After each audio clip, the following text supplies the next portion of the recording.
दक्ष news, सामान्यांच्या हक्कासाठी नेहमी दक्ष।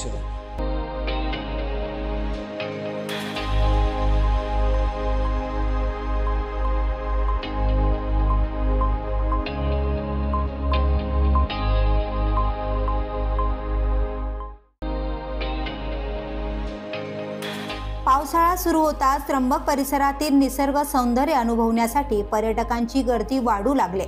मात्र या पर्यटकांच्या वाहतुकीच्या बेफिकीर वर्तनामुळे त्र्यंबक घोटी रस्त्यावर वाहतूक नियमांचं मोठ्या प्रमाणात उल्लंघन होताना दिसतंय। याच पार्श्वभूमीवर वाडीवरे पोलीस स्टेशनकडून विशेष मोहीम राबवण्यात आली। पोलीस निरीक्षक भामरे यांच्या मार्गदर्शनाखाली पोलीस उपनिरीक्षक बिराडे, पोलीस अंमलदार शिरीष गांगुर्डे, विक्रम काकड आणि विशाल बोराडे यांच्या पथकाने ही कारवाई केली।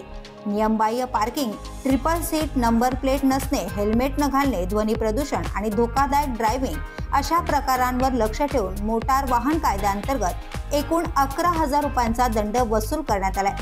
पर्यटकांनी निसर्गाचा आनंद घेताना वाहतूक नियमांचं पालन करणं आवश्यक आहे, अन्यथा यापुढेही अशीच कठोर कारवाई केली जाईल असा इशारा वाडीवरे पोलिसांनी दिलाय। प्रभाकर गारे, दक्ष न्यूज, त्र्यंबकेश्वर।